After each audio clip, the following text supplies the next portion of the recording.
Ready?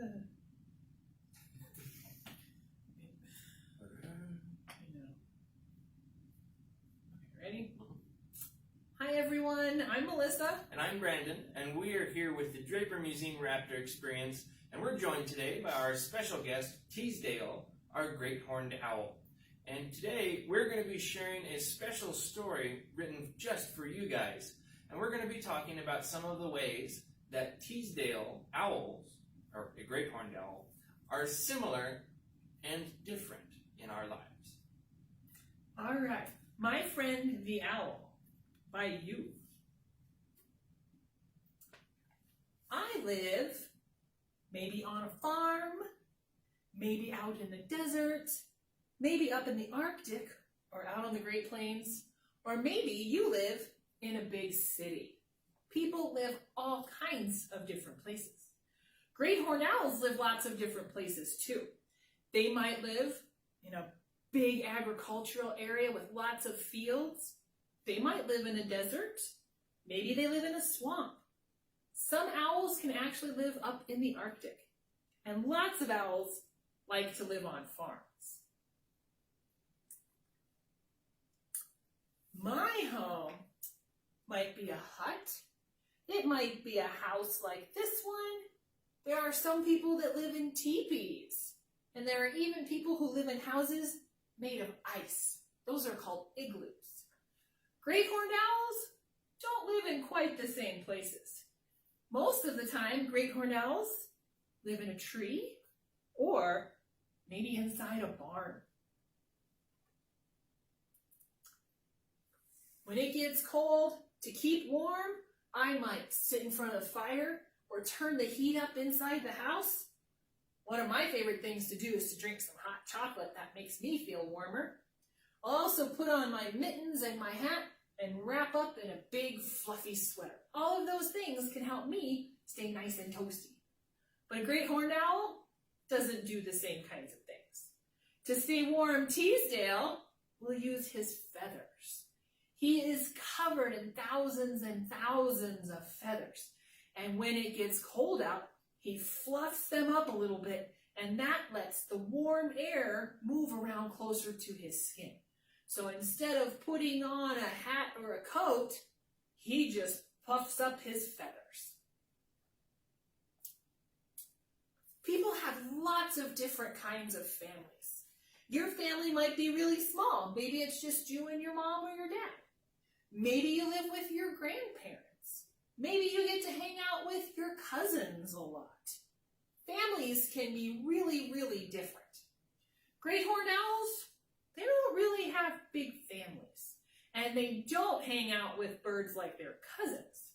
So a great horned owl family would be mom and dad and their babies. And they're only going to spend time together until the babies figure out how to hunt by themselves. Just a couple of months. Once they figure that out, they live on their own. During the day, I like to do all kinds of different things. I take my shower or my bath in the morning. You might be going to school. Maybe you're playing sports with your friends. Maybe you get home and you want to sit on the couch and play a game or watch TV. Maybe you're lucky enough to have a playground nearby to go to. And we have to stay fueled, so we're going to eat a couple or 3 times a day just to make sure we have the energy to keep going. During the day, great horned owls are sleeping. These birds don't like to be very active during the day. At night, that's when I don't like to be active. So once it gets dark out, that's when I get ready to go to bed. But a great horned owl, that's when he gets ready to do all of his daily work. And most of what a great horned owl does at night is flying to find his food. Speaking of food, I like to eat all kinds of different things. Some of my favorite foods, and maybe they're yours too, I love to eat spaghetti, and turkey is always a big favorite, especially around Thanksgiving. Sandwiches are always fun, but my favorite, pepperoni pizza. I also like to eat hamburgers, and we can't forget dessert at the end. Big piece of cake. Now, that great horned owl, he's not going to eat any of those things. Great horned owls do eat meat, so they eat lots of different animals. Some of their favorites are snakes. They do like to eat other birds. They eat little rodents like mice. They'll go after rabbits, squirrels like this, and can you believe it? They'll even eat skunks. Woo! Luckily for the great horned owl, he can't smell, so he doesn't know that skunks are stinky. He just thinks they taste yummy. Now, if I need to go somewhere, I'm going to get there a lot of different ways. I might ride in a bus, or maybe I'll drive in the car. Some people get to take boats when they go places. And if you're really lucky, you get to get on a plane and go a far, far distance. And sometimes, if you're really special, you get to ride in a helicopter. I haven't actually done that. Or maybe you get on your bicycle. For a great horned owl like Teasdale, if he's going to go somewhere, he really only has one choice. He's got to use his wings. He'll fly wherever he needs to go. Now, I'm lucky enough to say that I have lots of friends. I have friends at work. I had friends at school. I had friends who were boys, and I had friends who were girls. I had friends from my sports, and I used to be in the band. So I was lucky enough to have lots of friends around. But great horned owls, they don't like to have friends. So the only time great horned owls are with other owls is when they're with their family.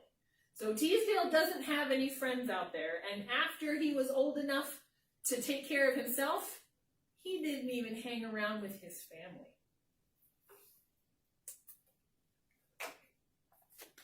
Right now, you might be 4 or 5 years old. Just kind of depends. And you could live to be 80 or maybe even 100 years old as a human. But a great horned owl, they can live about 30 years. And Teasdale is 10 years old right now. So he still has quite a long time to live here with us at the center of the West and to help us teach kids just like you about what's special and what's different about the way that owls live their lives. So we hope you enjoyed this special story time with us and with Teasdale, and we hope you'll come back and see us again some other time.